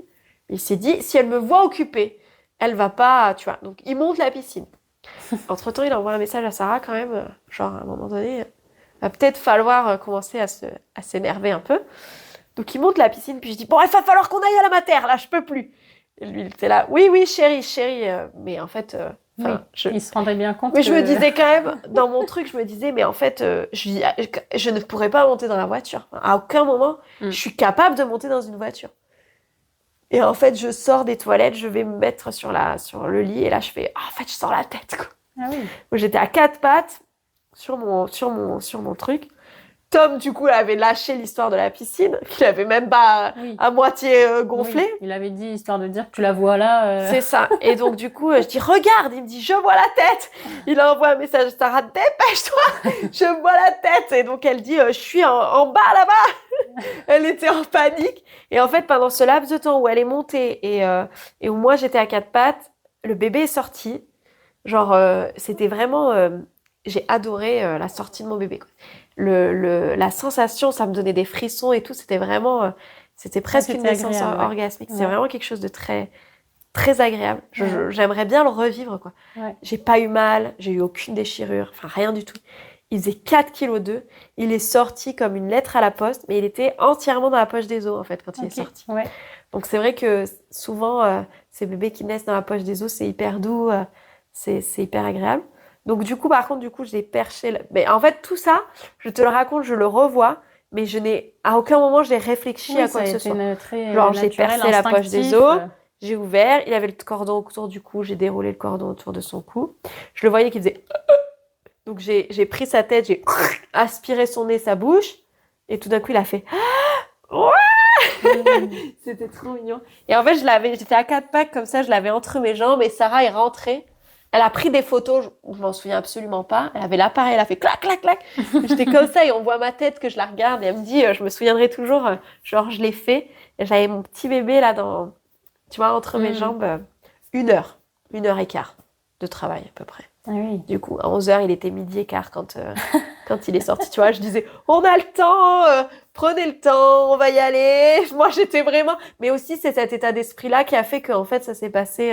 Parce que j'étais là, bouh, allez, tu vois, enfin, vraiment en mode... J'en ai pour 2 heures, de toute façon. Oui. Donc voilà, c'était ça qui était assez sympa. Et puis voilà, donc il était là entre mes jambes. Et par contre, ça a été très difficile pour moi la délivrance du placenta. J'ai beaucoup souffert, je m'accrochais beaucoup à Sarah, ça me faisait très mal. 10 fois plus que la naissance, en fait, l'accouchement, ça m'a... Mais alors là, le placenta, je le referai pas 2 fois. Et j'ai énormément saigné pour ce placenta aussi. Et du coup, on avait une amie sage-femme au téléphone qui disait, vas-y, essaie de regarder et tout, machin. Donc, en hôpital, j'aurais été en limite hémorragique quand même. Mais elle m'a dit, franchement, si tu vas bien, tu vois, enfin, ça ressaigne pas trop. On a vachement surveillé sur toute la journée. Et ça a été. Et en fait, voilà, elle m'a dit, je pense honnêtement que tu es vraiment quelqu'un qui perd beaucoup de sang. Et donc, par contre, du coup, en fait, ce 3e postpartum-là, j'ai eu un mal fou à récupérer. J'étais en anémie constante, quoi. Récupérée après des hémorragies. Et en fait, les 2 autres postpartum, où j'ai beaucoup saigné aussi, et ben, j'ai toujours été en anémie. Donc ça, c'est vraiment un truc qui est revenu. Ouais. C'est un truc que j'ai identifié plus tard, parce que mon foie est un peu feignant. Enfin, j'essaie toujours de booster mon foie, mais en fait, je synthétise très mal le fer, en fait. Donc, même quand j'en prends, eh ben, il disparaît très vite. Ouais. Donc, du coup, il faut vraiment que... Donc là, je me suis bourrée, en fait, de bouillon d'os. J'ai mangé mon placenta, enfin, un tout petit bout, dans un smoothie après la naissance. J'ai mangé beaucoup de foie, de trucs comme ça. Oui. Et j'ai récupéré... j'ai mis 1 mois et demi à récupérer. Vraiment, où j'étais KO. J'ai fait un vrai mois d'or, où j'ai coucouné. Et donc, ça a été un 3e postpartum aussi très doux. J'ai eu 3 postpartums très doux. Après, le mois qui a suivi, évidemment. Pour Pio, ça n'a pas été... Les premiers jours, c'était compliqué. Mais après, tu vois, j'avais Tom qui est resté 1 mois à chaque fois avec moi. Il prenait soit des jours quand il travaillait, sinon il ne travaillait pas. Donc, du coup, on est vraiment resté en cocon vraiment tous les 5. Alors, Loen, c'est vrai que je n'ai pas raconté ça, cette histoire-là. Mais en fait, Loen, il a une histoire très particulière. C'est qu'il est né le 26 décembre, au matin. Oui. Donc, c'était juste après Noël. Et on avait passé un petit week-end, un petit Noël tous les 4. Genre, vraiment cocooning. À faire des trucs vraiment tout doux, des petits rituels, etc. Et il y avait vraiment une ambiance très particulière de 26 décembre, tu vois. Juste ce lendemain de Noël, c'était, il y avait vraiment une ambiance très douce. Et j'ai passé une journée complètement sur les nuages. Je me suis dit vraiment... j'étais... apaisée. Ouais, mais même droguée, quoi, presque. Tu vois, dans un état... c'était la charge d'ocytocine que j'avais, que du coup, j'avais pas ressenti pour mes 2 autres naissances. Je me suis dit, mais en fait, ça, par contre, je regrette de pas pouvoir le revivre encore. Parce que n'importe quelle drogue ne pourra jamais, donner cette sensation-là d'espèce de flottement sur lequel tu passes ta journée, cette espèce de béatitude où genre... Il peut t'arriver n'importe quoi, tu t'en fous, t'es tellement bien là. Et puis ton bébé, tu le regardes, c'est juste la 8e merveille du monde, voire la première. T'es là, mais genre... Et ça, en fait, c'est pour ça aussi que je me bats pour les naissances physiologiques. Et avant, j'avais encore moins parce que je l'avais pas vécu moi-même. Mais je me suis dit, en fait, toutes les femmes devraient ressentir quand elles donnent naissance cette espèce de mon Dieu, tu vois, je suis sur un nuage. Toutes les femmes méritent, tu vois, de vivre, en fait. Aussi de fierté, Ouais, ça vient un peu après, bonheur, tu vois, ce truc de... Je l'ai fait, je suis... Mais ce truc vraiment de... Ah, je suis droguée, quoi. Ouais. Dans un état vraiment de béatitude, mais fois 1000, quoi. Et ça, c'est vraiment une sensation voilà, que tu as envie de revivre régulièrement. Et pour toi et ton parcours et les 2 précédents accouchements, c'était une forme aussi un peu de concrétisation de suite positive à fond, ouais, quoi. ça a été... j'ai vécu un peu tous les accouchements, ça a été un peu ça a été une richesse aussi d'expérience, tout ça mélangé, quoi. Ouais, c'est ça. Pour mon parcours personnel, pour mon cheminement personnel à moi, et pour guérir aussi de mes naissances précédentes. D'ailleurs, j'ai fait des livres à chaque enfant où j'ai dessiné et écrit la naissance et où en fait je la raconte vraiment positivement dans toutes les fois, enfin dans tout. Et ça, j'ai pu le faire qu'après la naissance de Loane, quoi. Oui. Oui, tu veux dire de revoir les naissances de manière vraiment positive après cette 3e naissance. Ça m'a vraiment aidée là-dessus. Et il y a eu aussi vraiment pour mon parcours professionnel, en fait. Parce que là, vraiment, je sais de quoi je parle, en fait. Oui. Je savais déjà avant parce que j'avais les données. Existe et c'est possible. Vécu, quoi. Et c'est possible aussi, même si on a eu des naissances chaotiques avant, si on a envie de donner naissance. En fait, tout est possible. Tout est possible. Donc, oui, c'est beaucoup de volonté dans la tête, d'être préparé aussi, d'être accompagné, soutenu, d'être informé aussi, parce que si on n'est pas informé, on reste dans l'engrenage de ce qu'on nous impose aussi. Enfin, ouais, tout à fait. Tout à fait. Et d'ailleurs, c'est pour ça que, tu vois, comme je te disais dans mon formation, maintenant, je mets vraiment toute une partie sur l'état d'esprit. C'est parce que à la fois, je suis convaincue que les femmes qui accompagnent les femmes doivent avoir fait un travail sur elles-mêmes d'abord. Qu'en fait, on peut pas accompagner efficacement si on n'a pas fait tout un travail sur soi-même. Je veux dire, on peut pas dire à une femme « aie confiance en toi » alors qu'on n'a soi-même pas du tout confiance en soi. C'est compliqué. Même si on a beau le dire, on est souvent les plus mal chaussés, on sait qu'il faut qu'elle ait confiance en elle, mais si on n'a pas fait ce travail sur nous-mêmes, si on n'a pas fait ce déblayement de terrain un petit peu avant, mais forcément, on va pas être dans la juste posture. Et à la fois, ça permet aussi aux femmes qui accompagnent d'avoir des outils concrets pour qu'elles puissent le mettre en pratique sur les femmes qui vont donner naissance aussi. Donc, voilà. Ouais. C'est important. Et aujourd'hui, du coup, professionnellement... Et alors, professionnellement, du coup... Quels sont tes futurs projets, tes projets actuels Ouais, alors je vais te le dire. Du coup,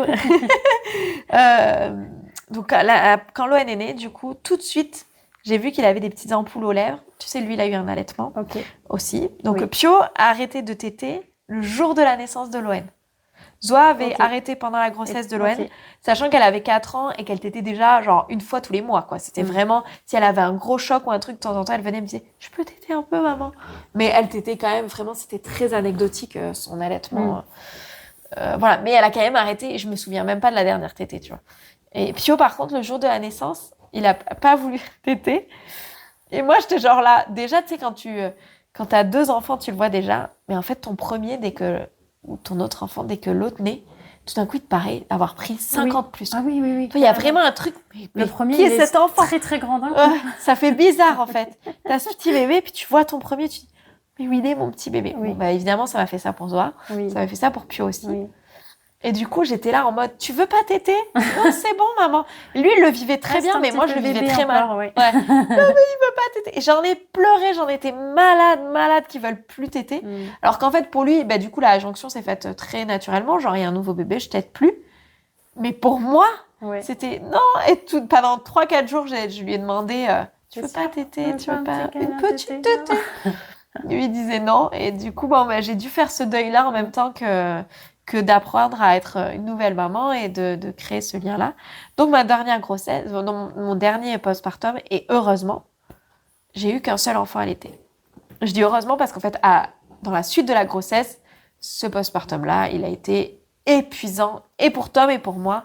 On a pris une espèce de calotte, mais vraiment, je le répète, ce mot-là, mais on a pris un coup dans l'aile, mais... on était encore tout le temps malade. Moi, je perdais mes cheveux par poignée. Je me trouvais, tu sais, pâle, creusée. Enfin, je me trouvais vraiment malade, quoi. J'avais l'air malade.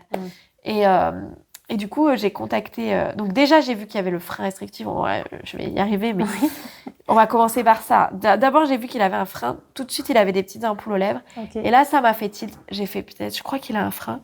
Et je sais plus à qui j'ai contacté pour dire, tu penses pas qu'il a un frein? C'est bizarre, hein, je me demande si c'est pas ma copine Carole, qui est en formation IBSLC en ce moment, avec qui on faisait des cafés allaitement ensemble, qui habite ici. Je crois que c'est elle, qui est infirmière aussi. Je pense que c'est elle. Et je lui dis, je pense qu'il y a un frein. Elle me dit, parce qu'elle, ses enfants, ils ont eu des freins, elle a été opérée, etc. Elle me dit, oui, je pense. Et en fait, donc, du coup, je l'ai fait prendre en charge. On a fait de la thérapie myofonctionnelle. On a coupé à 2 mois. Et ça a été le jour et la nuit. Après, il s'est mis à respirer la bouche fermée. Il s'est retourné le jour de l'opération. Okay.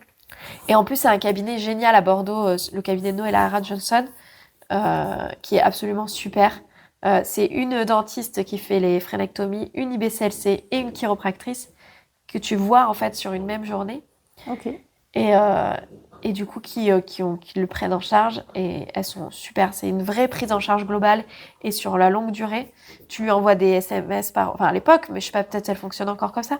Tu lui envoies les nouvelles sur WhatsApp pour qu'elle puisse te guider, etc. Enfin, elle est super. Et donc le jour et la nuit après la frénectomie. Et il s'est retourné, il a libéré les tensions, enfin vraiment. Puis alors un post-fréno très très facile aussi, parce que des fois ça peut être la cicatrisation peut être. Parce qu'en fait la fréno en elle-même c'est rien, ça dure 1 minute, c'est au laser, on coupe le frein, on met une petite crème anesthésiante, clac, on coupe le frein.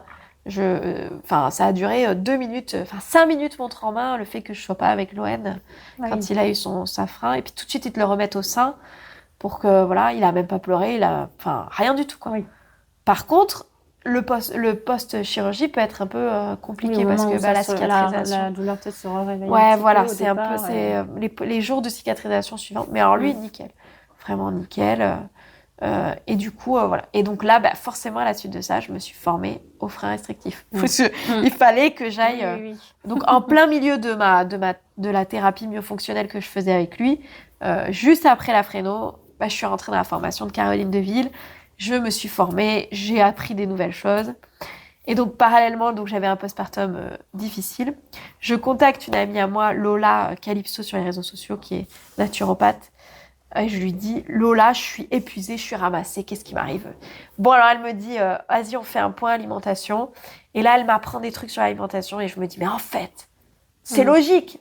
Et là, qu'est-ce que je fais? Je me forme en alimentation. Je dis, attends, c'est pas possible. Et en fait, je découvre des nouvelles choses, et notamment sur la prise en charge. Et donc, je recale mon alimentation. Et en 1 mois et demi, ça a été vraiment fulgurant, la reprise d'énergie, de forme physique, même au niveau de mon cycle, tu vois, là, j'avais pas eu le retour de couche, mais même plus tard dans le retour de couche, moi, j'avais toujours eu des règles très anarchiques, très abondantes, douloureuses. Mais alors là, plus du tout, quoi. J'ai juste cette demi-journée un peu de contraction. Et encore, je fais des trucs, hein, tu vois, je m'allonge pas en mode PLS. Je le fais quand je peux parce que c'est plus sympa. Mais je peux quand même faire des trucs si j'ai un truc de prévu que je peux pas annuler, que je dois aller m'occuper de mes chevaux. Tu vois, je suis pas... j'ai des règles où je pense même pas que j'ai des règles, tu vois. Ça passe, tiens, j'ai mes règles, il faut juste que logistiquement je fasse attention, mais après c'est tout. Donc ça s'est vu sur mon cycle, ça s'est vu sur ma forme physique, ça s'est vu sur mes cheveux, sur plein de choses. Et tout d'un coup, je me suis dit, voilà, donc là aussi, c'est des trucs que j'ai mis en place. Et donc après, évidemment, j'ai dû créer une nouvelle version de ma formation allaitement, puisque je la trouvais pas assez riche. Et j'ai fait un niveau 2 qui était presque plus conséquent que le niveau 1. Et aujourd'hui, où j'en suis, du coup, maintenant, j'ai arrêté les accompagnements. Je fais que de la formation. Parce qu'en fait, ça me plaît de former. Et que si je fais les deux, j'ai pas assez de temps pour mes élèves. Et en fait, aujourd'hui, je veux vraiment, même si c'est une formation en ligne, je veux qu'il y ait du lien avec mes élèves. Je veux qu'on fasse des zooms. Je veux qu'elles puissent m'appeler. Je veux qu'on puisse communiquer par vocaux sur WhatsApp. Je veux il y ait vraiment du lien et que je puisse être présente pour elles. Et comme j'ai beaucoup d'élèves, en fait, je peux pas le faire si je suis aussi avec des mamans. Je serai à la fois pas assez présente pour les mères. Ou à la fois pas assez présente sur mes élèves.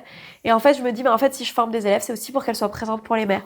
Donc, étant donné que pour moi, il y a une vraie faille dans la formation en allaitement, aujourd'hui, je préfère former pour qu'elle soit là, elle, pour les mères. Et moi, j'ai pas besoin d'être là pour les mères, en fait. Oui. J'ai besoin d'être là pour transmettre maintenant. Donc voilà, et dans ces formations-là, donc j'ai vraiment une grosse nouvelle version. Je ne fais plus que de la formation à l'allaitement maintenant, où j'ai vraiment mes 2 niveaux ont fusionné. Donc j'ai vraiment... Un gros module bien complet. Elle est énorme, ouais, elle est énorme. Et j'ai rajouté aussi du postpartum avec les liens d'attachement, le continuum biologique, voilà, même les relevailles physiques de la mère avec l'alimentation, notamment de la mère en postpartum et en allaitement. Et voilà, c'est une formation très très globale, avec à la fois ce module sur l'état d'esprit, la légitimité aussi, gros sujet aujourd'hui dans notre France qui est sur le culte du diplôme. Oui.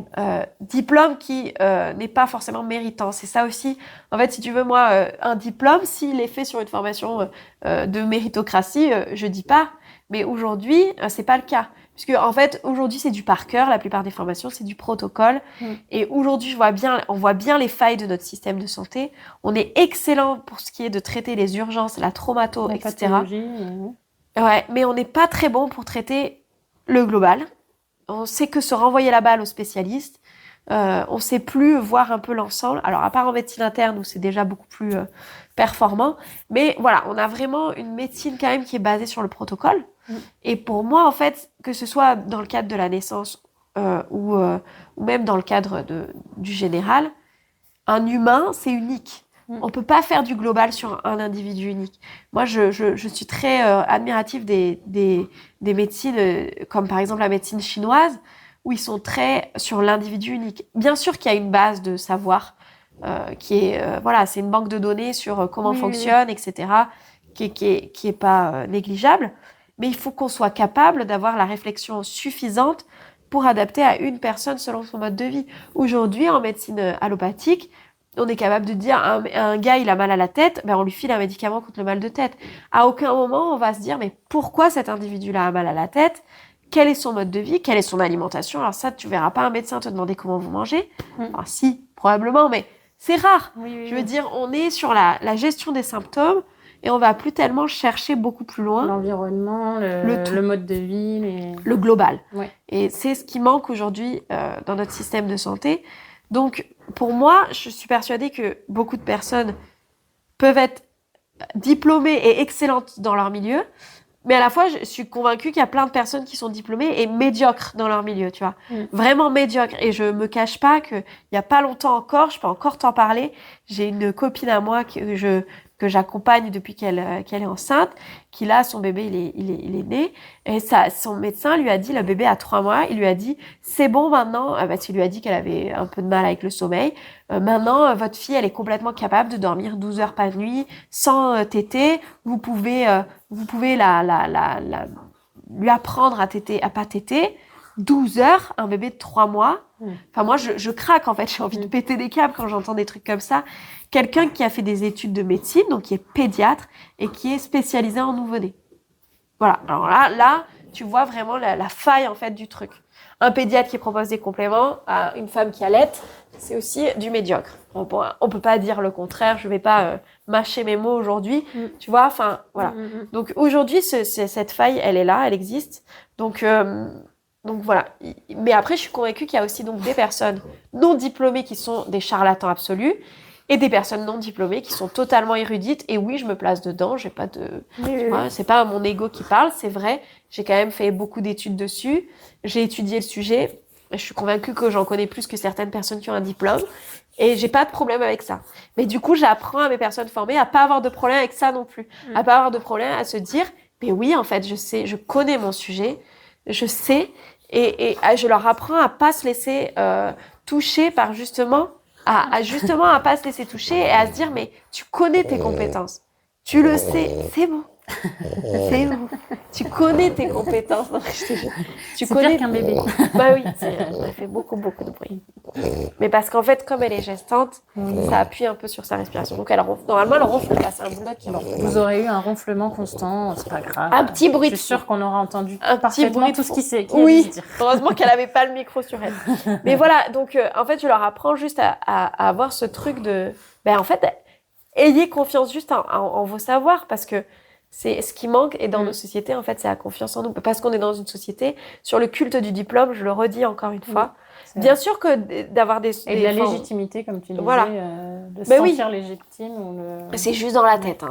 C'est juste dans la tête. On n'a pas besoin de l'approbation des autres, en fait. Mais c'est juste ça qu'il faut comprendre. C'est qu'à un moment donné, l'approbation ne doit pas venir des autres, il doit venir de soi-même. Et donc, du coup, voilà, j'apprends ça. Parce que, évidemment, que dans tous les milieux, on trouvera à la fois des charlatans, à la fois des nuls, et à la fois des personnes très compétentes. Donc après, c'est aussi ce qu'on diffuse. Enfin, un charlatan incompétent, on va très vite le voir que c'est un incompétent. Je veux dire, il va avoir une personne une fois, mais il la verra pas deux fois. Alors que, voilà, quelqu'un qui est très compétent et qui a vraiment réussi, mais il y a des personnes vont revenir tout le temps. Donc, en fait, voilà. Et en fait, aujourd'hui, je pense que c'est ça le problème, c'est qu'à la fois, on a personne qui est... Enfin, personne. On a très peu de monde qui est compétent en allaitement. Et à la fois, on a un système de santé qui est comme ça. Donc, on voudrait empêcher des gens de se former. En fait, tout ça, c'est au détriment des mères. Celles qui empathisent dans l'histoire, c'est les mères, parce qu'elles ont personne. Elles n'ont pas de personne fiable. C'est un désert médical pour trouver quelqu'un d'un peu compétent. Ne serait-ce que dans les freins restrictifs, il y a personne. Enfin, je dis personne, il y en a évidemment, mais enfin, je veux dire, moi, des fois, j'ai envoyé des mamans qui m'envoyaient des messages sur Instagram. Je cherchais, mais j'étais obligée de lui dire, mais il faut que tu fasses 2 heures de route. Et tant pis, en fait, fais-les, parce que tu vas être bien pris en charge. Mais tu vas aller voir cette personne-là et tu vas aller voir personne d'autre autour de chez toi, parce que je sais qu'autour de chez toi, il y a personne. Tu vois, et on est obligé de faire ça. Or, plus il y aura de personnes formées, de personnes compétentes, plus on aura des mamans et des bébés qui vont bien. Donc voilà. Et toi, par exemple, les personnes, combien est-ce que tu as pu former de personnes? Est-ce que toi, tu as une visibilité aussi sur là où elles exercent? Oui, j'ai un annuaire sur mon site internet trop où du coup, je mets les personnes que j'ai formées dès qu'elles ont terminé leur formation, dès qu'elles l'ont validée, je les mets dans mon annuaire. Et comme ça, les mamans peuvent les trouver. J'en ai formé énormément. Alors, en terre de mer, toute formation confondue, il y en a à peu près 1000. Parce que donc, en terre de mer, c'est mon entreprise. C'est mon entreprise. Ma formation, c'est la formation professionnelle en lactation humaine. Mais le nom de l'entreprise, c'est en terre de mer. Et donc, c'est sur ce site internet-là qu'on va voir un peu toutes les informations qui me concernent. Alors, il y a à la fois ma formation professionnelle, mais à la fois les livres que j'ai écrits, etc. Et même le domaine ici, ce qu'on fait ici, parce qu'on fait aussi des événements ici. Enfin voilà, c'est vraiment tout le panel large de ce que je fais. Et du coup, qu'est-ce que j'allais dire combien de personnes mais après, donc la formation en lactation humaine, elle est très récente. Là, elle date de cet été. Vraiment dans cette version-là, on va dire. Dans la version très complète. Voilà, très complète. D'ailleurs, j'ai dit qu'il y avait ça, mais il y a aussi tout un process pour guider les personnes à s'installer. Alors, il y a dans toute la partie allaitement, il y a tout un process pour s'aider à faire du réseau en local. Mais il y a aussi tout un petit module sur apprendre à créer son business en ligne aussi. Donc, pour accompagner à être auto-entrepreneur et à vivre de son métier. Parce que si les personnes qui font ça, elles méritent de vivre de ça aussi. Voilà, donc il y a tout ce truc-là. Et donc là, celle-ci est très très neuve, mais j'ai beaucoup de personnes qui ont fait à la fois le niveau 1 et le niveau 2. Donc c'est la version quand même complète de l'allaitement qui n'a pas bougé. Et donc là, je suis à peu près à 500-600 personnes. Donc il y a quand même du monde sur mes formations. Il y a quand même du monde dans mes annuaires. Depuis du coup 2017 Depuis 2020.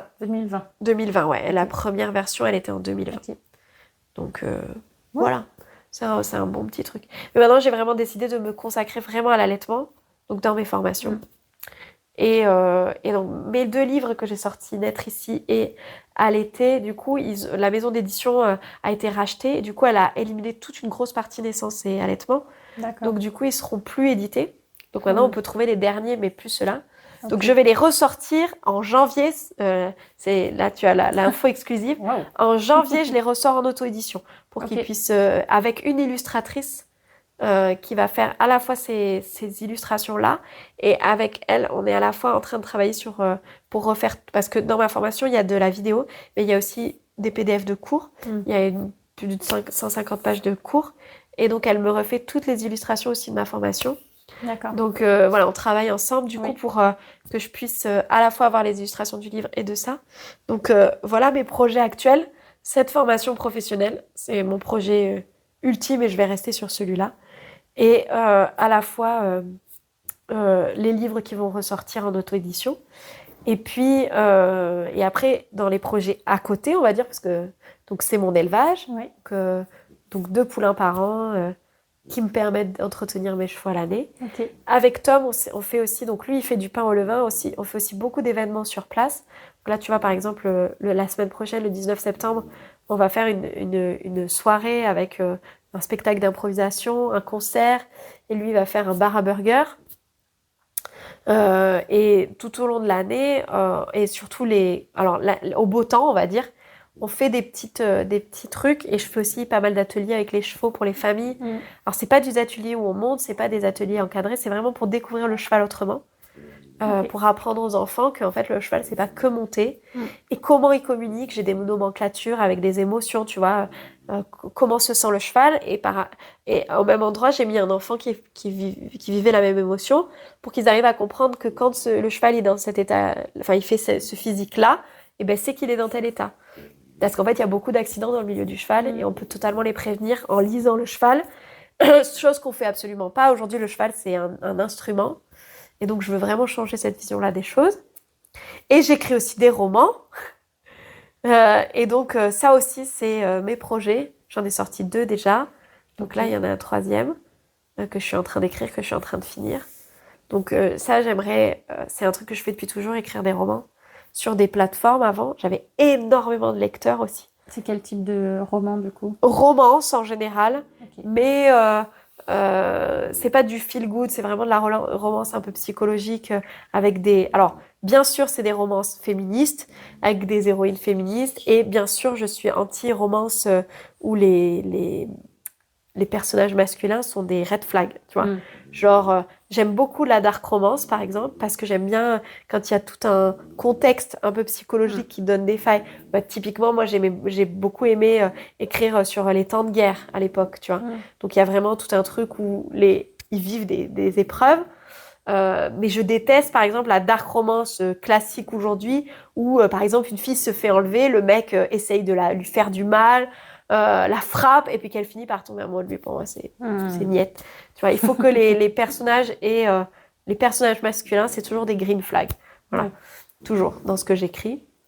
Voilà, j'aime beaucoup la romance, j'aime beaucoup l'amour, je suis une amoureuse de l'amour. Donc voilà, et ça, j'aimerais vraiment que ça prenne plus de place. Tu vois, ce que je te disais, j'étais sur des plateformes avant, je publiais, j'avais mais peut-être des milliers de lecteurs qui me... Allez, quand est-ce que tu ressors un nouveau truc ? Et ça me plaisait trop. Et en fait, j'ai complètement laissé tomber pendant peut-être 10 ans. Et là, j'ai vraiment à cœur de revivre ça. Donc ça, c'est vraiment quelque chose que je veux mettre en place. Voilà, les projets. Super. C'est pas mal. Oui, voilà. Et puis bien sûr, profiter de mes enfants. Ouais, voilà, dans ta famille, vous êtes bien ? Ouais, on est bien, on est... Est-ce que vous vous sentez au complet ? Ouais, là, c'est bon. Ouais, là, en fait, j'étais tellement fatiguée même avec Tom, à un moment, quand on a décidé d'avoir un 3e enfant, on se disait, bon, peut-être qu'on aura 4 et tout, tu vois, on était vraiment bien à 2. On s'est dit, allez, ouais, non, là, on s'est dit... Avec le 3e, oui. Bah, nous, ça nous a fait ça avec le 2e. Ouais, mais voilà, c'est ça. Non, mais c'est bien aussi, en fait, de savoir ses limites. Je pense que c'est cool. Là, on est bien à 5. Et puis les enfants, donc voilà, je les referai pas rapprocher pour ces raisons-là. Par contre, je pense que dans leur lien à eux, c'est vraiment quelque chose... Je les vois, ils sont copains, quoi.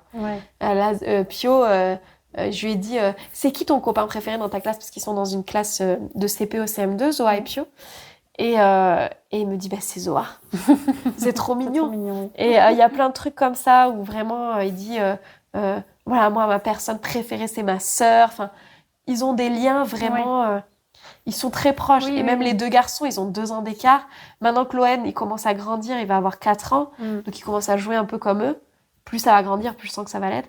Ils partent tous les 2 en mission. Loen, il suit Pio partout. C'est son modèle. On le voit, son grand frère. Et à la fois, leur grande sœur, c'est aussi quelque chose de très... Et donc, je pense qu'ils vont avoir de beaux liens tous les 3. Donc ça, je regrette absolument pas pour le coup. Et là, nous, on commence vraiment à récupérer une vraie forme physique. Donc, à développer des projets. L'âge grandissant, forcément. Ouais, ça aide. L'hypervigilance qui disparaît, voilà. Ça, l'hypervigilance. Là, j'ai dit à la 3e, l'hypervigilance, ça m'a... Au niveau charge mentale, j'étais ramasser juste tu vois, d'avoir ce truc-là. Et là, de pouvoir en faire... Et là, vraiment, cette année, on est vraiment sur... moi, personnellement, Tom un peu moins parce qu'il développe un peu son entreprise, mais moi, que j'ai une entreprise qui commence à bien rouler et qu'à la fois mes enfants grandissent, là, maintenant, je suis vraiment dans l'année où je prends soin de moi. Je fais des trucs pour moi. Là, tu vois, cet été, je suis partie 4 jours en formation auto-entrepreneur dans un ranch pour faire du tri de bétail et tout. Et à la fois, rencontrer des auto-entrepreneurs, c'était un week-end qu'entre nanas, qu'entre cavalières. C'était génial. J'ai rencontré des filles géniales que je suis encore avec beaucoup d'intérêt et puis que j'espère revoir en fait. Et on a vraiment travaillé sur le développement de nos auto-entreprises et à la fois on a fait des trucs géniaux à cheval. Et ça, tu vois, c'était un truc, ça faisait 8 ans que je l'avais pas fait. Partir loin de chez moi, dormir ailleurs. Et donc, tu vois, là, c'est vraiment... Et j'en avais pas besoin avant, mais maintenant, j'en ai besoin. Donc ça, c'est vraiment le moment où, ça y est, je prends aussi à la fois soin de moi, de mon mental et même tu vois, de mon physique, de ma vie, Oui, pour être aussi bien dans tes baskets et bien avec tes enfants. Tout à fait. C'est important. Tout à fait. Ouais. Donc, mais là, on est bien.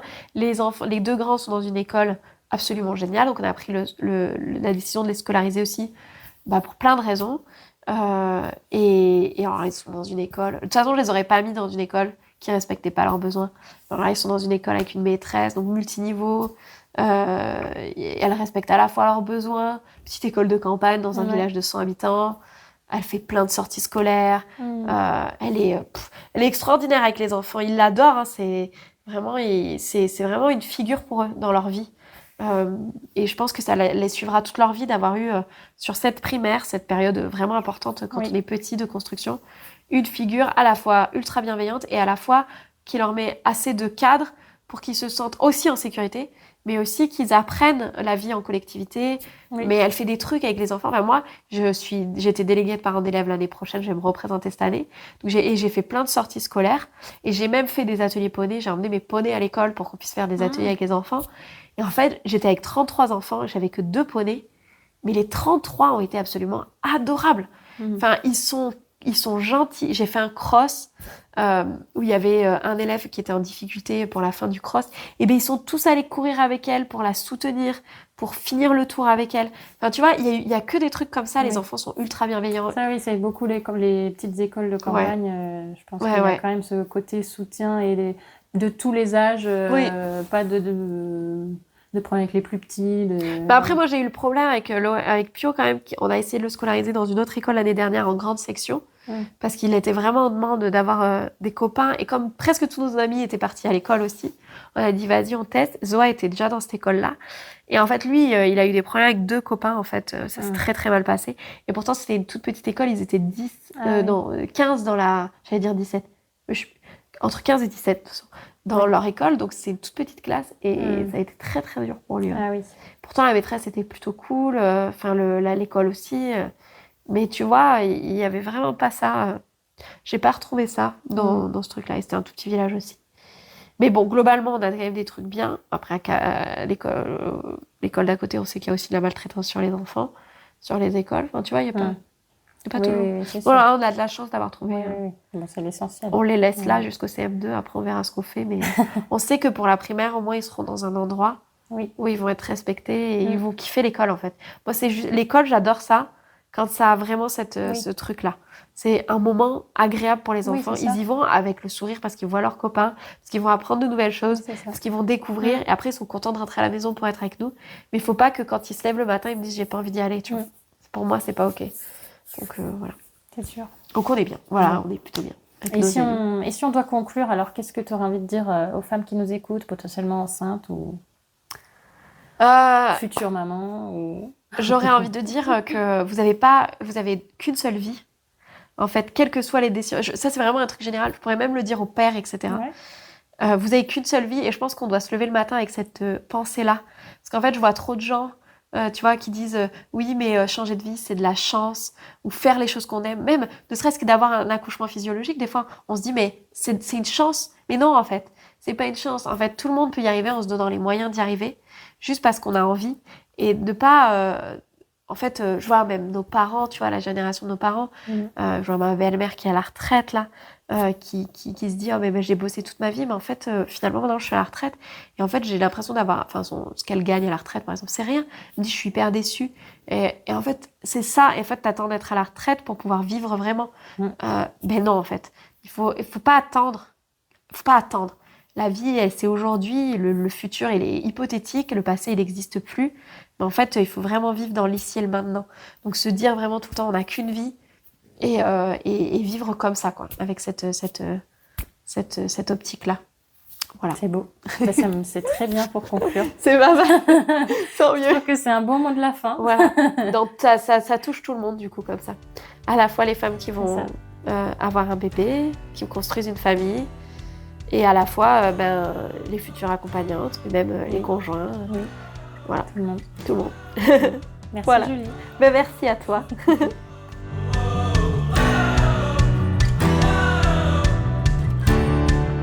Merci pour votre écoute.